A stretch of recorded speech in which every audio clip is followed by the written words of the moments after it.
अरहं सम्मा सम्बुद्धो भगवान् बुद्धभगवन्तं अभिवादेमि। स्वाखातो धम्मा धम्मं नमस्सामि। सुपटिपन्नो भगवतो सावकसंघो संघं नमामि। नमो तस्स भगवतो अरहतो सम्मा सम्बुद्धस्स। नमो तस्स भगवतो अरहतो सम्मा सम्बुद्धस्स। नमो तस्स भगवतो अरहतो सम्मा सम्बुद्धस्स। बुद्धं शरणं गच्छामि। धम्मं शरणं गच्छामि। संघं शरणं गच्छामि।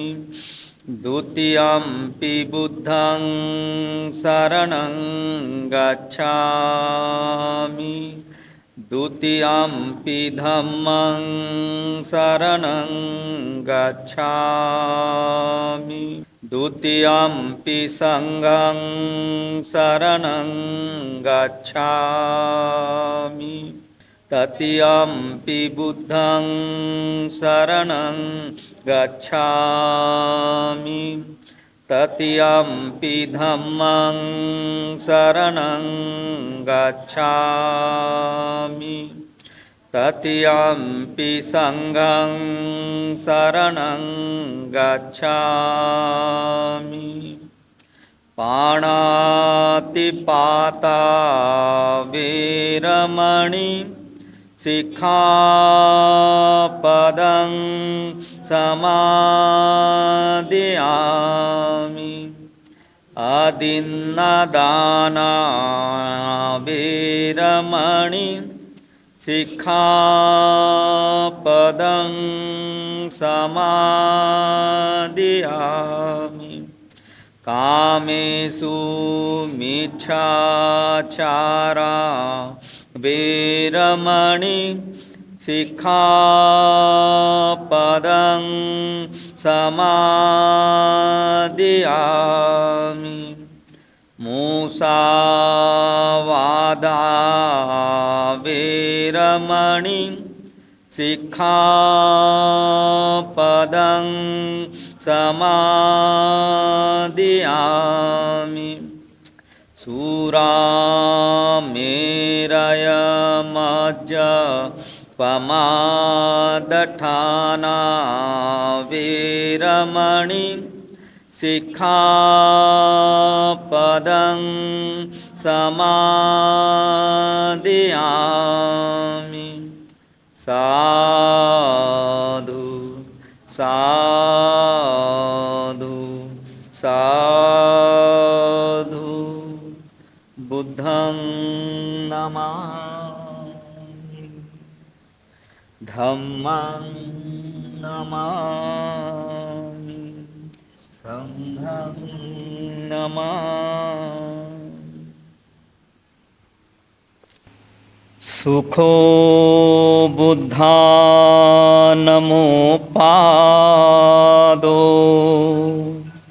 सुखासद्धम्मदेशना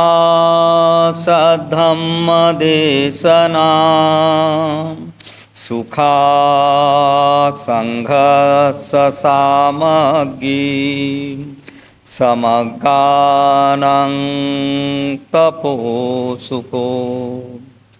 सुखद बुद्धाची उत्पत्ती, सुखकर सद्धम्मोपदेश, सुखकर संघ एकता, सुखद समूह तपस्या। सर्वांना जय भीम, नमो बुद्धाय.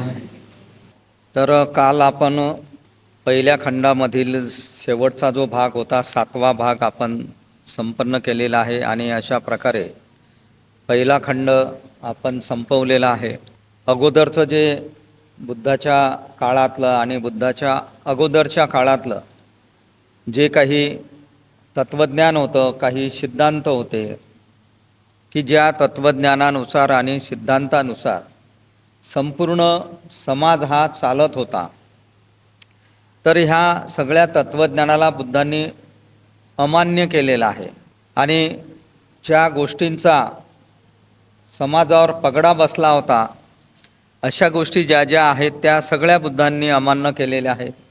बुद्धाने मग आपल्या तत्त्वज्ञानानुसार त्याच्यात काही बदल केलेले आहेत आणि काही नवीन गोष्टीसुद्धा बुद्धांनी स्वीकारलेल्या आहेत.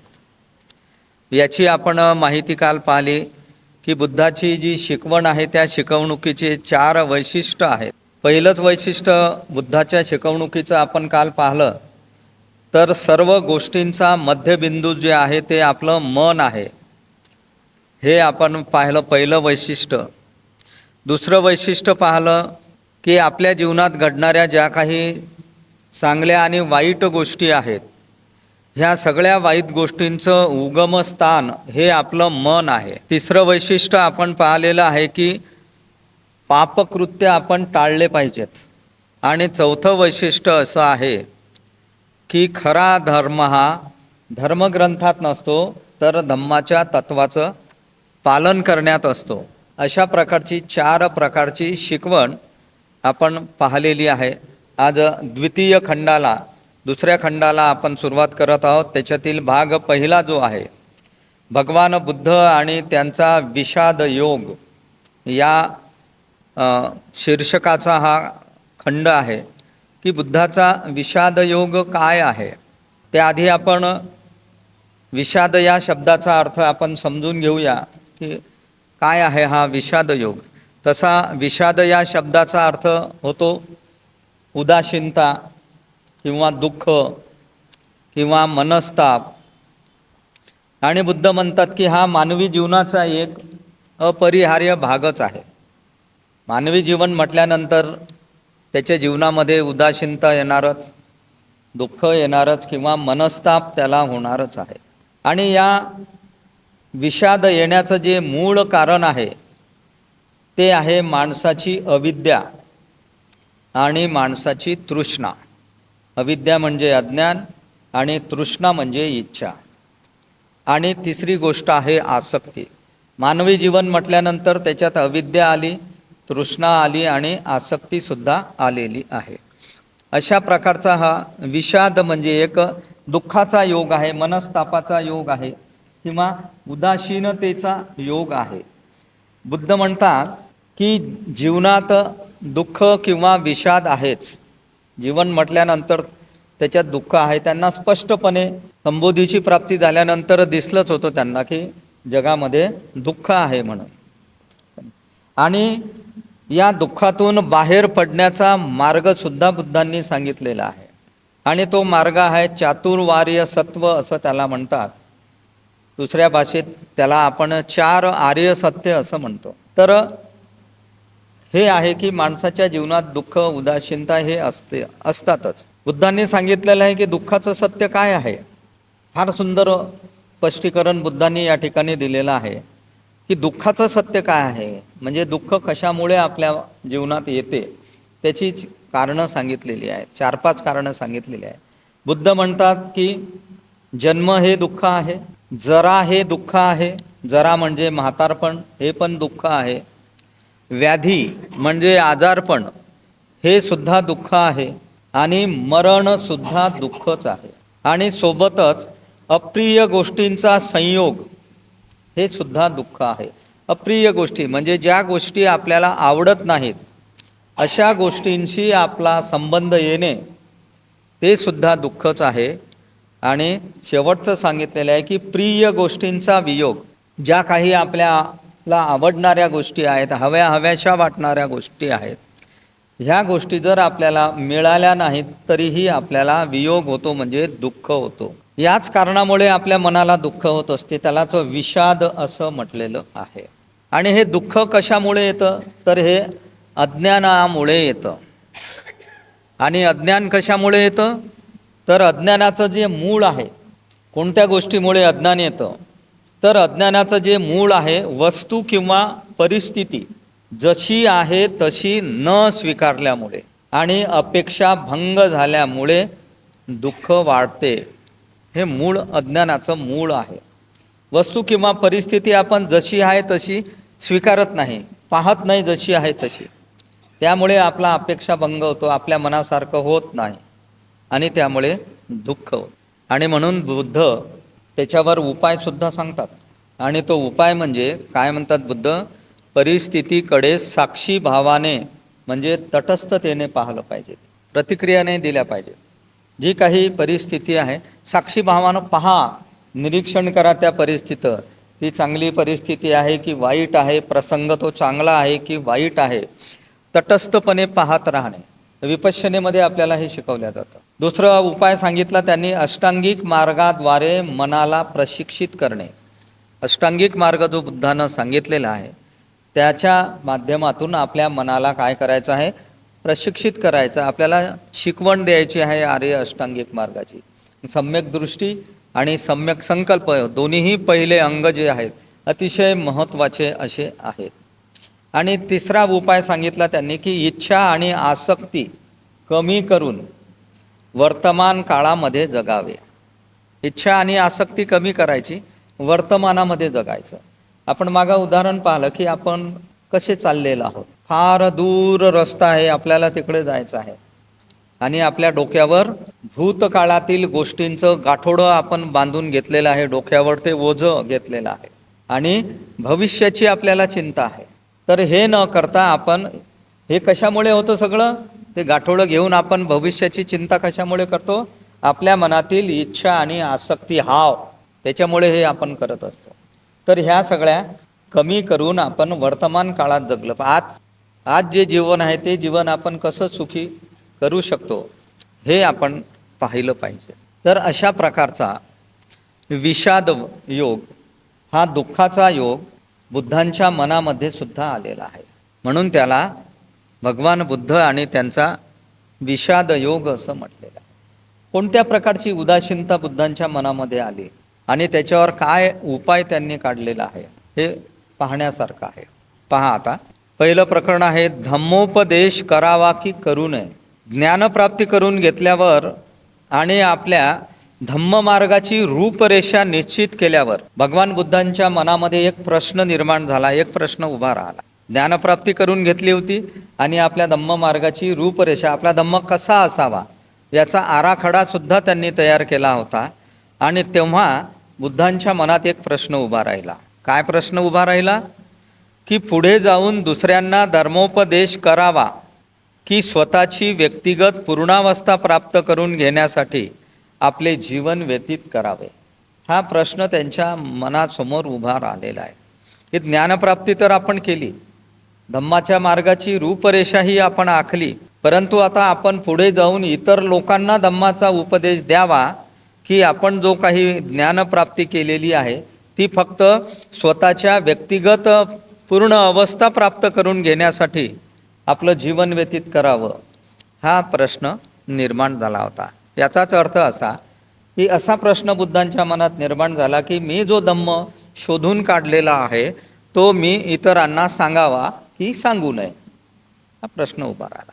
मग का प्रश्न उभा राहिला असेल? बुद्ध स्वतःशीच म्हणाले.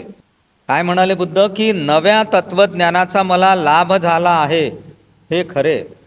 ही नवीन जे तत्त्वज्ञान, ज्ञानप्राप्ती जी मला झालेली आहे त्याचा लाभ मला झालेला आहे हे खरे, परंतु सामान्य माणसाला ते तत्त्व मान्य करणे आणि त्याचे अनुकरण करणे अत्यंत कठीण आहे.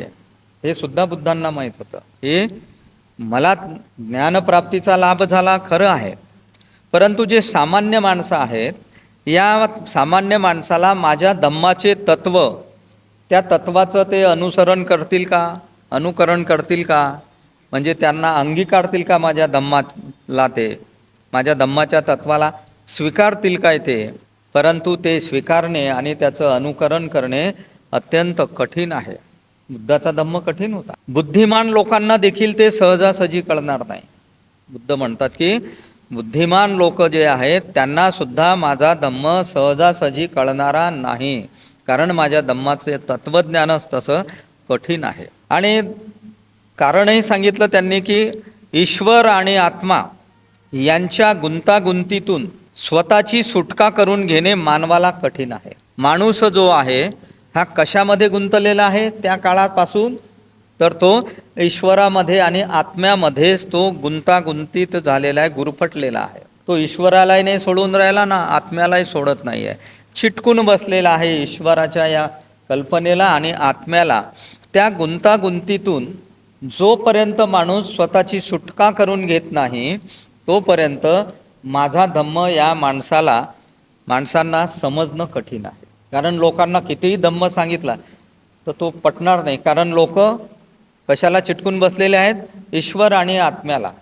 आणि आपण तर आपला धम्म तर ईश्वराच्याही आणि आत्म्याच्याही विरुद्ध आहे. मग तो लोकांना स्वीकारणे कठीण जाईल, लोकांना तयार होणार नाहीत लोक लवकर. धार्मिक विधी आणि समारंभ यांच्यावरील श्रद्धेचा त्याग करणे माणसाला कठीण. ईश्वर आणि आत्म्याची प्राप्ती करण्यासाठी, स्वर्गाची प्राप्ती करण्यासाठी माणूस जो आहे हा वेगवेगळ्या प्रकारचे धार्मिक विधी करतो, पूजा अर्चा करतो, समारंभ करतो, यज्ञ हवन करतो. याच्यावरच सगळ्या माणसाची श्रद्धा आहे. तर या श्रद्धेचा त्याग करणं सुद्धा माणसाला कठीण आहे, कारण ते पूर्ण गुंतलेले आहेत. ईश्वर आणि आत्म्याची प्राप्ती करण्यासाठी धार्मिक विधी समारंभ याच्यावरच त्यांची जास्त श्रद्धा आहे लोकांची. म्हणून त्या श्रद्धेचा त्याग करणं माणसाला कठीण आहे. माणसाला कर्मवादापासून स्वतःची मुक्तता करून घेणे सुद्धा कठीण आहे. माणसाला कर्मवादापासून स्वतःची मुक्तता करून घेणं कठीण आहे. कर्मवाद म्हणजे जर आपल्याला स्वर्गाची प्राप्ती करायची असेल, आपल्या आत्म्याची जर जन्म आणि मृत्यूच्या चक्रातून मुक्तता करायची असेल, तर आपण वेदांमध्ये सांगितल्यानुसार आपण कर्म केलेच पाहिजे, धार्मिक विधी केला पाहिजे, पुरोहितांना पुजाऱ्यांना दान दिलं पाहिजे, असे अनेक यज्ञ आणि होम, प्राण्यांची बळी दिली पाहिजे. हा जो कर्मवाद आहे, या कर्मवादातून मुक्तता करून घेणं माणसाला कठीण आहे, कारण तो त्याच्यातच गुंतलेला आहे. त्याला वाटतं की असं केल्यानंच आपल्याला स्वर्गाची प्राप्ती होईल किंवा आपल्या आत्म्याची मुक्ती होईल. म्हणून त्या धार्मिक विधी, ईश्वर, आत्मा याच्यातच पूर्णपणे समाज गुरफटलेला आहे. आपल्यापैकी किती आपण या गोष्टीत आहो गुंतलेले, आपण तपासलं पाहिजे. ईश्वर आणि आत्मा बऱ्याचशा गोष्टी आहेत, त्याच्यात आपण गुरफटलेले आहोत का?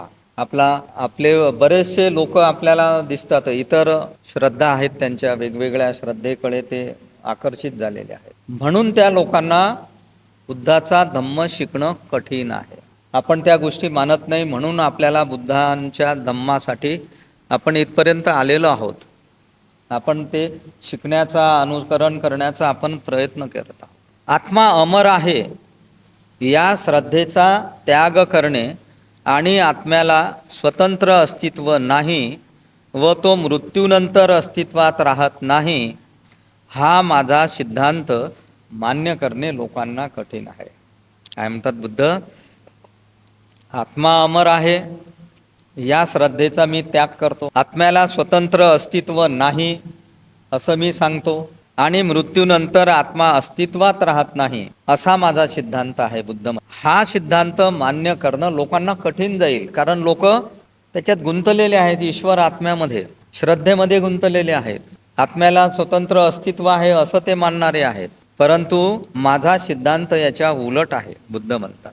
आणि म्हणून मनुष्य जात स्वार्थरत आहे. पहा काय म्हटलेलं आहे बुद्धांनी, मनुष्य जात कशी आहे? स्वार्थरत आहे, स्वार्थात गुरफटलेली आहे. स्वार्थासाठी काहीही करतो मनुष्य, स्वार्थामध्ये गुंतलेली आहे, आणि त्यातच आनंद आणि सुख मानते मानवजात. हे मानवजातीची प्रवृत्ती इथं बुद्धांनी सांगितलेली आहे की माणूस कसा आहे? स्वार्थी आहे, आणि त्या स्वार्थातच त्याला आनंद आणि तो सुख मानतो. परंतु बुद्ध याच्या विरुद्ध आहेत. बुद्ध स्वार्थामध्ये आनंद आणि सुख मानत नाहीत. बुद्ध आनंद आणि सुख कशामध्ये मानतात? समाधानामध्ये. समाधानी वृत्ती निर्माण करण्यामध्येच आनंद आणि सुख मानते. स्वार्थ सोडून देणे आणि सदाचरणाची शिकवण मान्य करणे मनुष्य जातीला कठीण आहे. स्वार्थ सोडून देणे आणि सदाचरणाची शिकवण मान्य करणे म्हणजे शुद्ध आचरण करणे, हे मान्य करणे मनुष्य जातीला कठीण आहे. कारण तो स्वार्थातच गुंतलेला आहे, सदाचरणही त्याच्याजवळ नाही आहे. ईश्वर आणि देवाच्या फेऱ्यामध्ये तो अडकलेला आहे. अशी मानव जातीची परिस्थिती बुद्धांना दिसली आणि म्हणून बुद्धांना विषाद झालेला आहे, उदासीनता आलेली आहे, दुःख आलेलं आहे, मनस्ताप झालेला आहे थोडाफार, की काय करावं. लोकांचं तर मेंटॅलिटी अशी आहे, लोकांची तर मानसिक अवस्था अशी आहे, त्याच्यात गुंतलेली आहे. आणि आपला धम्म मग त्यांना समजेल की नाही जर मी माझा सिद्धांताची शिकवण दिली, असाही प्रश्न त्यांच्या मनात निर्माण झाला, की जर मी माझ्या सिद्धांताची शिकवण दिली म्हणजे माझ्या धम्माची शिकवण दिली आणि इतरांना ती समजली नाही तर, मी शिकवण देईल माझ्या धम्माची पण ती इतरांना समजली नाही, किंवा इतरांना समजली तरी जर ती त्यांनी मान्य केली नाही, किंवा मान्य केली तरी त्याचं अनुसरण ते करू शकले नाहीत, तर त्यांना तो एक त्रास होईल आणि मलाही तो एक तापच होऊन बसेल. असं बुद्धाच्या मनामध्ये, की माझं जे धम्माची शिकवण आहे ती इतरांना जर नाही समजली ती, आणि जर समजली तर त्यांनी ती मान्य केली नाही, मान्य केली आणि त्याचं पालनच त्यांनी केलं नाही, तर तो एक त्यांनाही त्रास आहे आणि मलाही एक प्रकारचा तापच आहे, त्रासच आहे, असं बुद्धांना वाटतं. म्हणून बुद्धांचं एक सुंदर वाक्य आहे. बुद्ध काय म्हणतात, येही पश्चिको म्हणतात, माझा धम्म कसा आहे येही पश्चिको, मी सांगतो म्हणून तुम्ही तो मान्य करू नका, मी सांगतो म्हणून तो स्वीकारू नका. येही पश्चिको, या आणि पहा, स्वतः अनुभव घ्या, माझ्या धम्माचा स्वतः अनुभव घ्या. आणि अनुभव घेतल्यानंतर जर तुम्हाला वाटलं की तो चांगला आहे तर माझा धम्म स्वीकारा, नाहीतर स्वीकारू नका. स्पष्ट सांगितलेलं आहे. म्हणून ही शंका त्यांच्या मनामध्ये निर्माण झालेली आहे. म्हणून त्यांना असं वाटलं, उदासीनता अशी वाटली, विषाद असा वाटला, की जगापासून दूर असा एक संन्यासीच राहून माझ्या या तत्त्वज्ञानाचा उपयोग मला स्वतःलाच पूर्णावस्था प्राप्त करून घेण्यासाठी का करू नये. एवढा जर माझा धम्म कठीण आहे, लोकांना तो आवडेल की नाही, मान्य करतील की नाही, समजून घेतील की नाही, आचरण करतील की नाही, तर याच्यापेक्षा मी या जगापासून दूर राहतो आणि हेच संन्यासाचं जीवन जगून माझ्या तत्त्वज्ञानाचा उपयोग मी माझ्या स्वतःसाठीच पूर्ण अवस्था प्राप्त करण्यासाठी का करून घेऊ नये, असा प्रश्न त्यांच्या मनामध्ये निर्माण झालेला आहे. त्यांनी स्वतःलाच प्रश्न केला, निदान मी स्वतःचे तरी कल्याण करून घेऊ शकेल. आता निदान नाही दुसऱ्याचं कल्याण, तर मी माझं स्वतःचं तर कल्याण करून घेऊ शकेल. अशा प्रकारचे प्रश्न, अशा प्रकारचे विचार, अशा प्रकारच्या शंका बुद्धांच्या मनामध्ये यायला लागलेल्या. एक गोष्ट इथं फार महत्त्वाची आपल्याला समजून घ्यायची आहे. या बुद्धांच्या अगोदर किती बुद्ध होऊन गेले? 27. परंतु ते 27 जे बुद्ध आहेत त्या बुद्धांनी आपल्या धम्माचा प्रचार आणि प्रसार नाही केला. म्हणून त्यांना काय म्हटलं गेलेलं आहे, प्रत्येक बुद्ध त्यांना असं म्हणतात, की बुद्धत्वाची तर प्राप्ती झाली त्यांना, परंतु त्या ज्ञानाचा उपयोग त्यांनी फक्त स्वतःसाठी करून घेतला, इतरांना तो धम्म नाही सांगितला. अशी बुद्धत्वाची प्राप्ती करून घेणारे अनेक त्या काळामध्ये लोक. आणि हेच बुद्ध असे आहेत, गौतम बुद्ध, की ज्यांनी ज्ञानप्राप्ती करून, बुद्धत्वाची प्राप्ती करून हा सगळा मार्ग संपूर्ण मानवजातीच्या कल्याणासाठी वापरलेला आहे. आणि म्हणून त्यांना सम्यक संबुद्ध असं आपण म्हणतो. सम्यक संबुद्ध, की सगळ्यांच्या विकासासाठी काम करतात. याप्रमाणे विचार करीत असताना भगवान बुद्धाचे मन त्यांच्या तत्त्वज्ञानाची इतरांना शिकवण देण्याकडे न वळता निष्क्रियतेकडे मन झुकलं. मनाचा कल झुकला कसा? निष्क्रियतेकडे. नाही, मी माझी ज्ञानप्राप्ती आहे, मी लोकांना काही नाही देऊ शकत, समजणार नाही, त्यांना त्रासही होईल, म्हणून इतरांना मी काही शिकवण देत नाही, असं म्हणून त्यांचं मन निष्क्रियतेकडे. निष्क्रिय म्हणजे क्रिया न करणे, धम्माचा उपदेश देण्याची क्रिया न करणे. माझं ज्ञान मी माझ्यासाठीच वापरतो, एकट्यासाठी, अशाकडे त्यांचं मन झुकलं.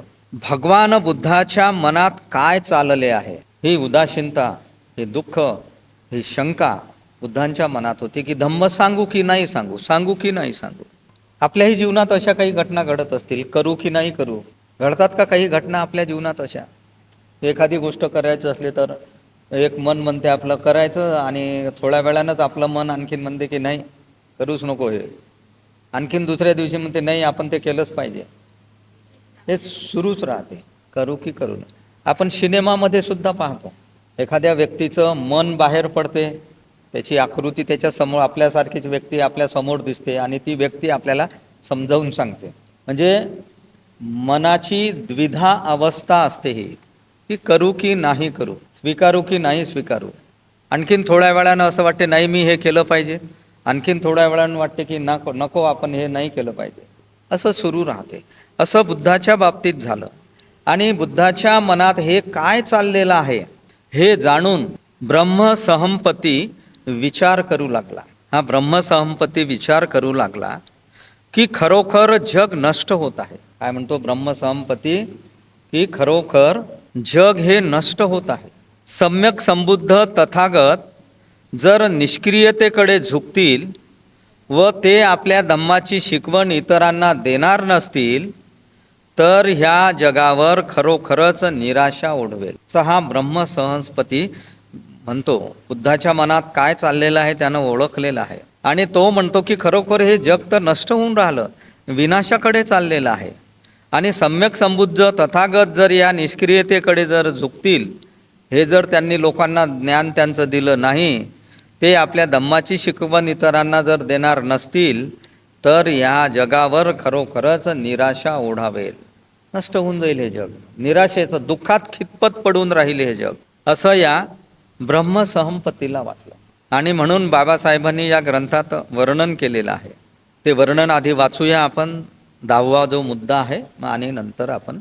चिंताग्रस्त असा ब्रह्मसहमपती ब्रह्मलोक सोडून आला व बुद्धाच्या पुढे उभा राहिला. आपले उत्तरीय वस्त्र खांद्यावर नीट सावरून नम्रतेने हात जोडून तो म्हणाला बुद्धांना, आपण आता सिद्धार्थ गौतम नसून भगवान बुद्ध आहात. आपण सम्यक संबुद्धत्व प्राप्त झालेले भगवंत आहात. आपण तथागत आहात. आपण जगताला अंधकारातून मुक्त करण्याचे कसे नाकारू शकता? सन्मार्गापासून चुकत असलेल्या मानव जातीचे रक्षण करण्याच्या कार्यापासून आपण कसे विन्मुख होऊ शकता? असं बुद्धाच्या समोर हात जोडून ब्रह्मसहमपती विचारू लागला. तुम्ही आता काही सिद्धार्थ गौतम नाही, तुम्ही बुद्ध झालेले आहेत, सम्यक संबुद्ध झालेले आहेत, भगवंत आहात, तथागत आहात. म्हणून तुम्ही या जगाला अंधकारातून मुक्त करायचं कसं नाकारू शकता? तुम्हाला त्यांना मुक्त करायलाच पाहिजे. सन्मार्गापासून चुकत असलेल्या मानवजातीचे रक्षण करण्यासाठी तुम्ही कसं काय विन्मुख येऊ शकता, त्याच्यापासून कसे दूर जाऊ शकता? अशा शंका ब्रह्मसहमपतीनं बुद्धाच्या समोर निर्माण केल्या. आता आपण पाहूया ब्रह्मसहमपती कोण आहे. तुम्हाला काय वाटतं सांगा. तुम्ही अभ्यास केला असेल ना त्याचा, तर त्याचे वेगवेगळे प्रभाव आहेत म्हणा ब्रह्मसहमपतीचे. तर बाबासाहेबांनी मांडलेला एक दृष्टिकोन आहे, आणि बौद्ध साहित्यामध्ये हीनयान पंथात, महायान पंथात, वेगवेगळ्या पंथामध्ये याचे वेगवेगळे अर्थ सांगितलेले आहेत. त्रिपिटकामध्ये सुद्धा याचा अर्थ सांगितलेला आहे. आणि त्या अर्थानुसार मी दोन्ही बाजू आपल्याला सांगेल, तुम्हाला जे पटलं ते त्याचा अर्थ तुम्ही समजायचा आहे. अनेक लोकांचे प्रश्न असतात की बुद्ध स्वतःच बुद्धत्वाची प्राप्ती केलेली आहे, मग त्यांना सांगणारा हा ब्रह्मसहमपती कोण? का सांगत आहे याला? म्हणजे काय झाला की बुद्ध त्याच्यावर अवलंबून आहेत का? तो सांगेल तसं बुद्धांनी करायचं? त्यानं तर विनंतीच केली हात जोडून. तर असं म्हणतात की हा ब्रह्मसहमपती बुद्धाचा शिष्य होता पूर्वजन्मी, आणि एक ज्ञानी शिष्य होता. काही पंथ असे सांगतात की तो ब्रह्मलोकातून आलेला आहे, याच्यातही उल्लेख केलेला आहे. तो ब्रह्मलोकांचा राजा आहे ब्रह्मसहमपती. तसं जर आपण विचार केलं, ब्रह्म या शब्दाचा अर्थ होतो श्रेष्ठ. ब्रह्म शब्दाचा अर्थ काय होतो?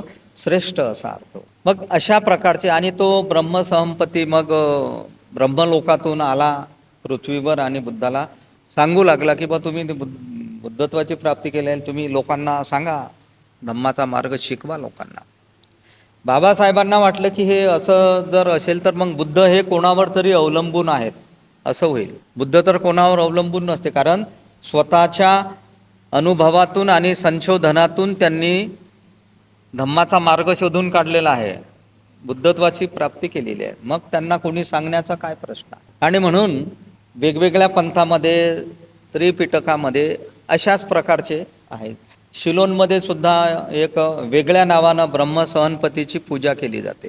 काही साहित्यात असं दिलेलं आहे की तुम्ही शिलालेखांवर जर आपण पाहिलं तर भगवान बुद्धाच्या आजूबाजूला 2 जण उभे आहेत. त्याच्यातला आहे एक ब्रह्मसहनपती आणि दुसरा आहे इंद्र. असे काही शिल्पकलेमध्ये बुद्धाच्या काळात आपल्याला दिसून येतात. त्या सगळ्या गोष्टी त्यानुसार सांगितलेल्या आहेत. पण बाबासाहेबांनी याचा संदर्भ जो दिलेला आहे तो फार वेगळा दिलेला आहे. तुम्हाला सांगितलेलं आहे अगोदर की बाबासाहेब म्हणतात की ब्रह्मसहनपती हा इतर दुसरा कोणी व्यक्ती नसून ते भगवान बुद्धांची सत्सद विवेक बुद्धी आणि करुणेचं प्रतीक आहे. म्हणजे आपलं दुसरं मन. जसं मी आधी सांगितलं की आपण करावं की नाही करावं, एक मन म्हणते करा, दुसरं मन म्हणते नाही. असंच बुद्धाचंच मन आहे ते. पण कसं मन आहे, उच्च पातळीवरची बुद्धाची मानसिक अवस्था आहे ती ब्रह्मसहनपती म्हणजे श्रेष्ठ अशी विचारधारा आहे ती. आणि ती बुद्धाला सांगत आहे सत्सद विवेक बुद्धी की जी पूर्ण करुणेनं व्यापलेली आहे. असं बुद्धाचं मन की जे पूर्ण करुणेनं व्यापलेलं आहे. करुणा म्हणजे समजते ना, करुणा म्हणजे आपण मागे पाहिलं, दया वेगळी आणि करुणा वेगळी. करुणा म्हणजे एखाद्याची दया आल्यानंतर प्रत्यक्ष त्याला मदत करणे. त्या भिक्षूचं उदाहरण पाहिलेलं होतं आपण, घाणीत पडलेला होता तो भिक्षू.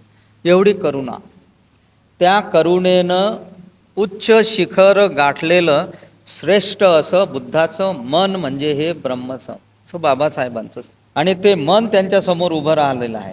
प्रत्यक्ष बुद्धाचंच मन बुद्धाच्या समोर उभं राहून हात जोडून त्याला विनंती करते की अरे तुम्ही सिद्धार्थ गौतम नाही राहिलेले, आता तुम्ही सम्यक संबुद्ध झालेले आहेत, तथागत झालेले आहेत, भगवान झालेले आहेत. आणि तुम्ही जर लोकांना हे दिलं नाही तर मग लोकांचा विनाश होईल, हे दुःखात खितपत पडून राहतील. असं त्यांचं मन त्यांना. असे अर्थ याचे 2 प्रकारचे आहेत. पुढे हा ब्रह्मसहनपती म्हणतो की बुद्धाला त्यांनी विशेषणं दिलेली आहेत नाही का. त्याच्यात त्यांनी बुद्धाला म्हटलेलं आहे की आपण तथागत आहात, असं सुद्धा त्यांनी म्हटलं. आणि त्याच्या अगोदर त्यांना म्हटलं की तुम्ही भगवान आहात. मग असे संबोध, असे विशेषणं बुद्धाच्याबद्दल का वापरल्या गेलेले आहेत. भगवान म्हणजे काय होते, भगवान या शब्दाचा अर्थ काय होतो, तथागत या शब्दाचा अर्थ काय होतो. खूप वारंवार हे शब्द येतात, परंतु त्या शब्दांचे अर्थच आपल्याला माहीत. भगवान जो शब्द आहे, भग म्हणजे नाश करणे, नष्ट करणे. भग आणि वान अशा 2 शब्दांनी मिळून बनलेला शब्द आहे. भग म्हणजे भग्न करणे, नष्ट करणे, नाश करणे. आणि वान म्हणजे तृष्णा. तृष्णा म्हणजेच इच्छा, मोह, आसक्ती, राग, मोह, तृष्णा, आसक्ती नष्ट करणे.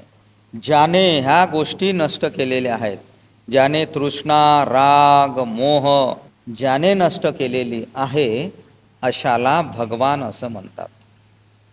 आणि भगवान हा शब्द उत्कृष्ट ज्ञान, शील आणि महान गुण संपन्न पूजनीय व्यक्ती जो असतो, अशा व्यक्तीला भगवान असं म्हटलेलं.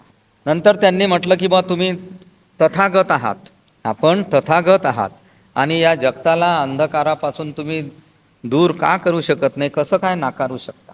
तथागत या शब्दाचा अर्थ होतो ज्यांनी सत्याचा शोध घेतलेला आणि जसा मार्ग आहे तसाच तो जगाला दाखविला.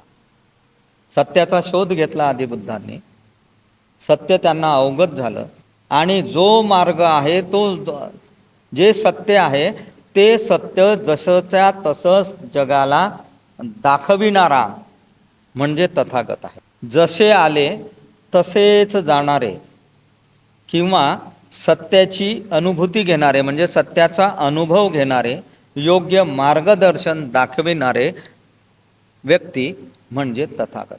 असा या तथागत शब्दाचा अर्थ होती. ज्यांनी सत्याचा शोध घेऊन तो सत्याचा मार्ग जसाचा तसा जगाला दाखवला, म्हणजे त्या मार्गानं ते सत्याच्या मार्गानं जगाला घेऊन जात आहे. गत म्हणजे जाणे, तथा म्हणजे जसेच्या तसे, जसं जसं सत्य शोधून काढलं त्यांनी तसंच्या तसंच सत्य घेऊन जगाला पुढे नेणारे म्हणजे तथागत. तथा अधिक आगत असा या तथागत शब्दाचा अर्थ या ठिकाणी पाहिलेला आहे आपण.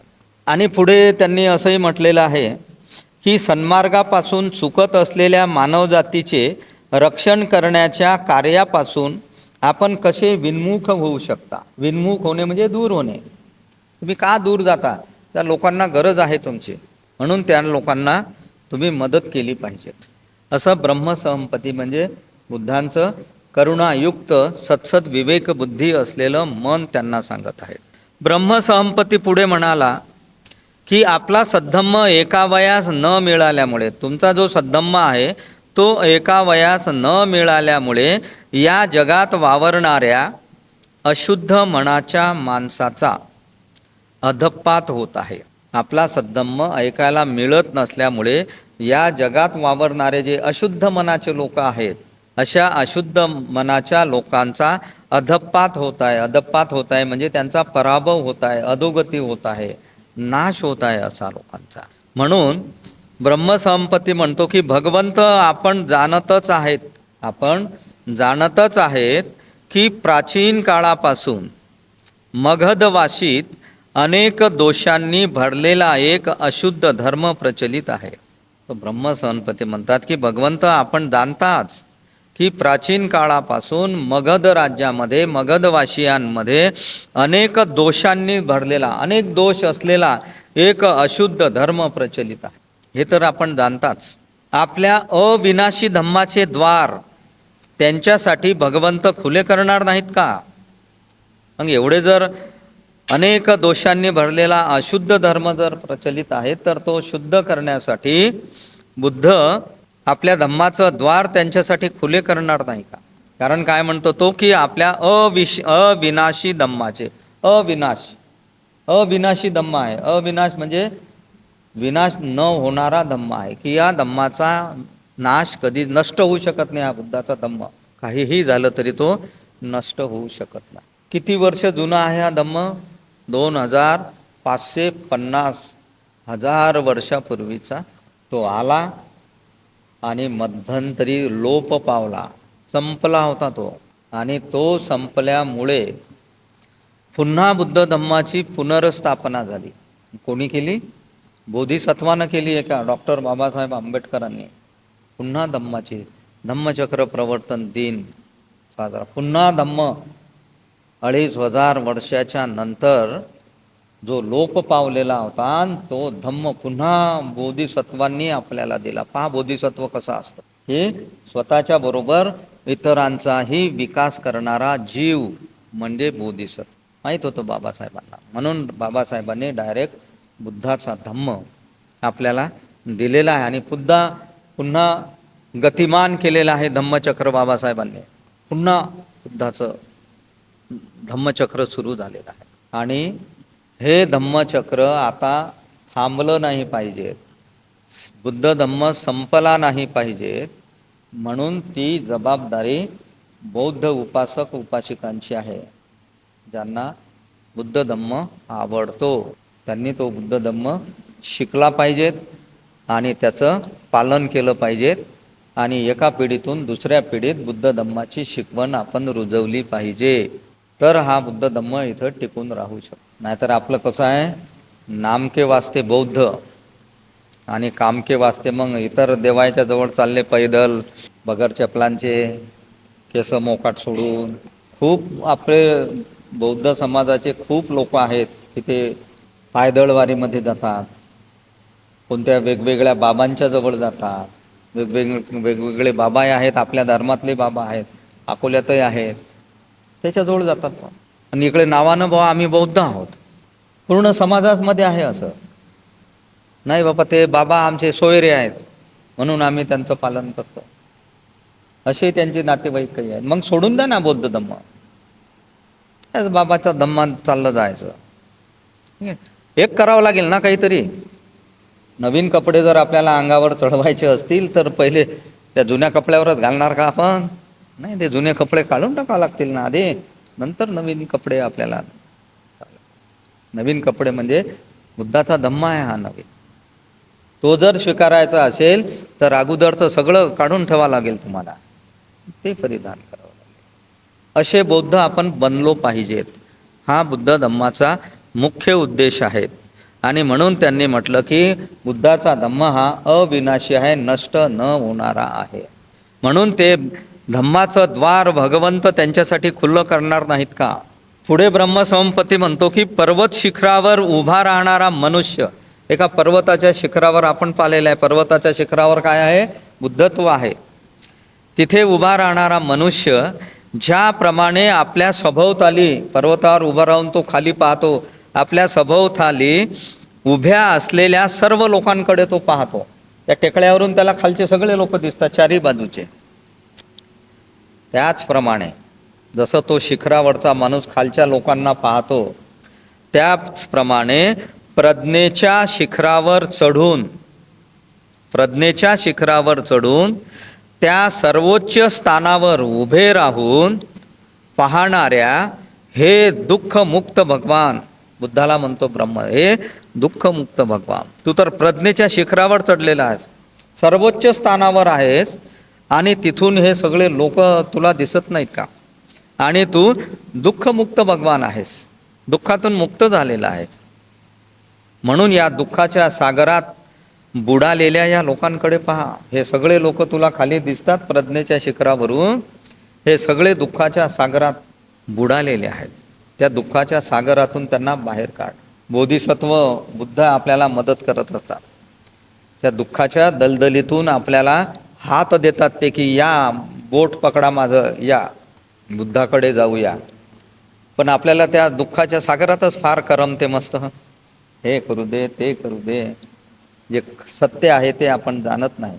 आणि ज्या दुःखाच्या सागरात असून, दुःखाच्या समुद्रात, दुःखाच्या चिखलात असूनही सुख आणि आनंद आपण मानतो, त्याच्यातही सुख आणि आनंद मानतो. म्हणून ते म्हणतात की या दुःखाच्या सागरात बुडालेल्या या लोकांकडे पहा, जन्म ऋणातून मुक्त झालेल्या हे विजयी वीरा. बुद्ध कसे आहेत? जन्म ऋणातून मुक्त झालेल्या हे विजयी वीरा. वीर म्हटलेलं आहे बुद्धाला आपल्याच मनानं, ब्रह्मसंपत्ती. हे जन्म ऋणातून मुक्त झाले. आता जन्म मृत्यूच्या फेऱ्यातून बुद्ध तुम्ही मुक्त झालेले वीर आहात, विजयी झालेले आहात. जन्म मृत्यूच्या चक्रातून बाहेर पडले आणि तुम्ही विजयी वीर आहात. जन्म ऋणातून मुक्त झालेल्या हे विजयी वीरा, उठ आणि जगाकडे जा. त्याच्याकडे पाठ फिरू नको, या जगाकडे पाठ फिरवू नकोस, अशी विनंती ब्रह्मसंपत्ती त्यांना करत आहे. भगवन देव आणि मानव यांच्यावरील करुणाबुद्धीने त्यांना आपल्या सद्धम्माची शिकवण देण्याचा निश्चय करोत. काय म्हणतो तो ब्रह्मसंपत्ती की भगवान देव आणि मानव यांच्यावर करुणाबुद्धीने त्यांनी पाहिलं पाहिजेत आणि आपल्या सद्धम्माची शिकवण देण्याचा त्यांनी निश्चय केला पाहिजेत, अशी अपेक्षा या ब्रह्मसंपत्तीला आहे. हे ब्रह्मसंपत्तीचं म्हणणं, ब्रह्मसंपत्तीची विनंती शांतपणे बुद्धानं ऐकली. म्हणजे शांत चित्तानं बुद्धांनी, सत्सद विवेक बुद्धीनं आणि करुणेनं बुद्धांनी या जगाचा विचार केला. आणि त्यांनी मग भगवान बुद्धांनी उत्तर दिले ब्रह्मसंपत्तीला. काय म्हणतात ते? ब्रह्मसंपत्तीला बुद्ध काय म्हणतात? थोर मानव श्रेष्ठ ब्रह्मा, मानवात श्रेष्ठ असलेल्या ब्रह्मा, मी माझ्या धम्माचा सार्वजनिक उपदेश केला नाही. मी माझ्या धम्माचा सार्वजनिक म्हणजे इतरांना मी माझा धम्म अजून सांगितलेला नाही. याचे कारण मला तसे करणे तापदायक होईल असे वाटले. का नाही दिला मी माझा धम्म इतरांना? कारण माझा धम्म लोकांना त्रासदायक ठरेल, समजणार आहे, नाही समजणार, आणि लोकांना तो स्वीकारणार नाहीत लोक.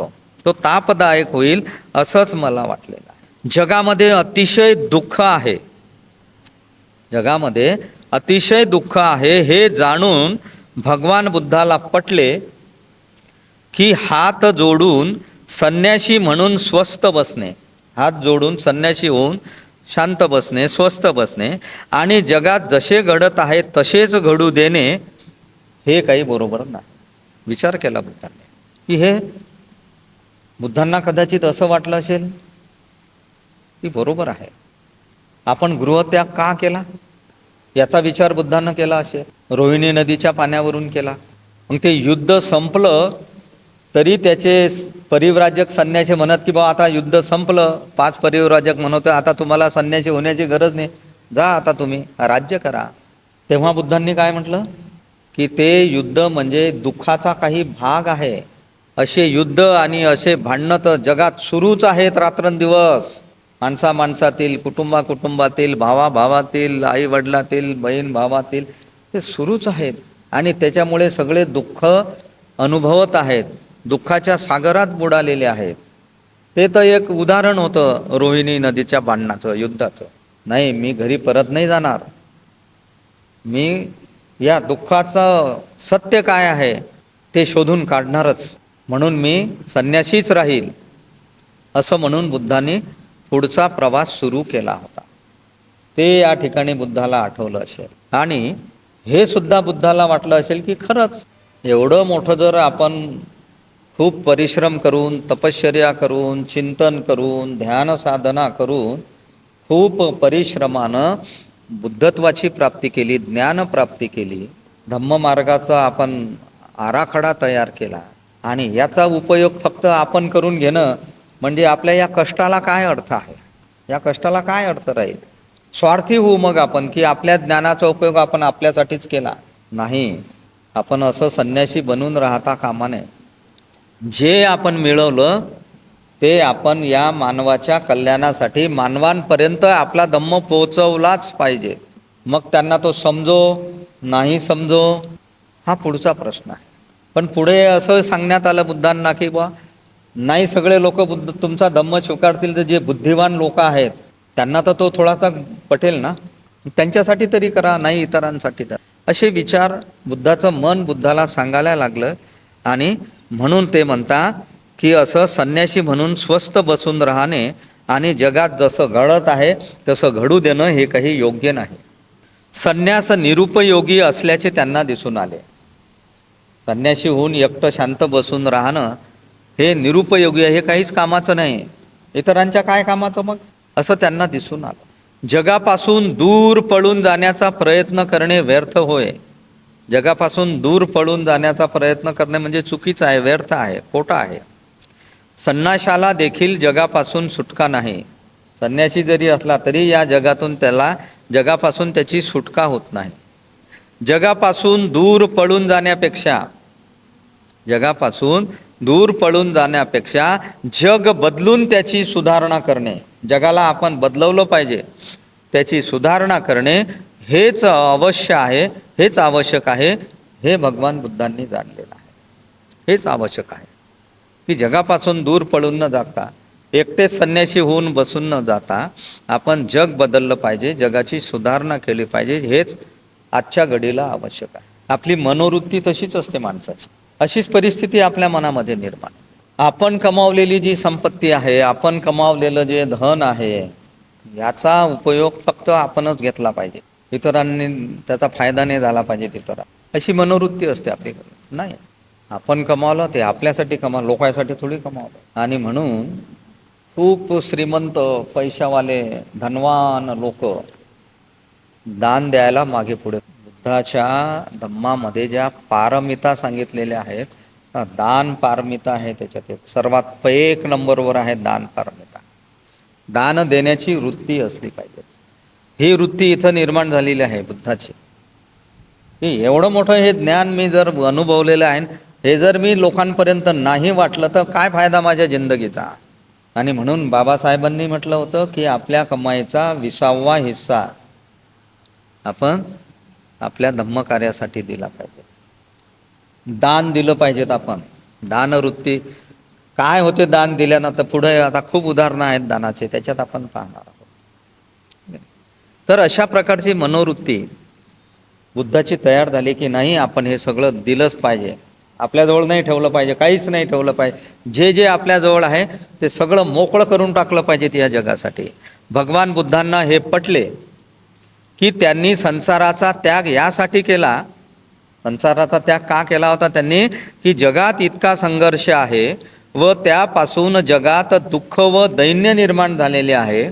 या संघर्षामुळे जग दुःखात पडलेलं आहे आणि त्यावर त्यांना कोणताच उपाय माहीत नव्हता. या दुःखातून बाहेर काढण्याचा जगातील कोणत्याच लोकांना उपाय माहीत नव्हता. मग जर आपल्या धम्मप्रचाराने, जर माझ्या धम्मामुळे जगातील दुःख आणि दैन्य दूर करता आले, तर केवळ निष्क्रियतेचा पुतळा बनून स्वस्थ न बसता जगात पुनरपी जाऊन त्याची सेवा करणे हे आपले कर्तव्य आहे, हे त्यांनी ओळखलं. की जगात इतका संघर्ष आहे की त्या संघर्षामुळे जगात दुःख आहे आणि दैना आहे. दैना म्हणजे वाईट अवस्था, गरिबी आहे, आणि त्यावर त्यांना कोणताच उपाय माहीत नव्हता. जर माझ्या धम्मामुळे, जर मी माझ्या धम्माचा प्रचार आणि प्रसार केला, तर जगातील दुःख आणि दैन्य आपल्याला दूर करता आले तर फार चांगलं होईल. केवळ निष्क्रिय बसून काही न करणे, काही न करता मी शांत बसून माझं ज्ञानच कोणाला दिला नाही, तर तसं करणार नाही तर मी पुन्हा जगात वापस जाईल. जंगलात बसून नाही राहणार, पुन्हा जगामध्ये वापस जाऊन जगाची सेवा करणे हेच आपलं कर्तव्य आहे, हे बुद्धांनी ओळखलं. आणि त्यांनी ठरवलं की नाही, आपण जंगल सोडलं पाहिजे, आता लोकांमध्ये गेलं पाहिजे, तर आपल्या धम्माचा प्रचार आणि प्रसार केला पाहिजे. आणि म्हणून भगवान बुद्धांनी ब्रह्मसहमपतीची विनंती मान्य केली. डिसिजन घेतलं इथे बुद्धांनी. ब्रह्मसहमपतीची विनंती मान्य केली म्हणजे स्वतः डिसिजन घेतलं की नाही, आपण आपलं ज्ञान जे आहे हे इतरांपर्यंत पोहोचवलं पाहिजे. ब्रह्मसहमपतीची विनंती मान्य केली आणि आपल्या सिद्धांताची शिकवण जगाला देण्याचा त्यांनी निश्चय केला की मी माझ्या धम्माची शिकवण जगाला देण्याचा निर्णय त्यांनी या ठिकाणी घेतलेला आहे. तर ठीक आहे, आपण थांबूया इथं. उद्याला आपण ब्रह्मसहमपती सुवार्ता जाहीर कसा करतो याच्याबद्दल आपण उद्या पाहूया. नथी मे शरणं अय्यं बुद्धो मे शरणं वरं एतेन सच्चवज्जेन होतु मे जयमङ्गलं. नथी मे शरणं अय्यं धम्मो मे शरणं वरं एतेन सच्चवज्जेन होतु मे जयमङ्गलं.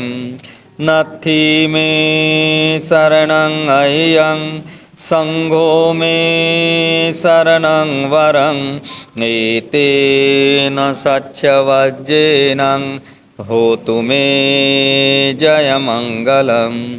नमो बुद्धाय, नमो धम्माय, नमो संघाय. साधु साधु साधु. हे करुणा की ज्योति, करुणा के दीपक, करुणा के सागर हो तुम. ओम मणिपद में हूँ, ओम मणिपद में हूँ, ओम मणिपद में हूँ. हे करुणा की ज्योति, करुणा के दीपक, करुणा के सागर हो तुम. ओम मणिपद में हूँ, ओम मणिपद में हूँ, ओम मणिपद में हूँ. हे करुणा की ज्योति, करुणा के दीपक करुणा के सागर हो तुम। ओम मणि पद में हूँ, ओम मणि पद में हूँ, ओम मणि पद में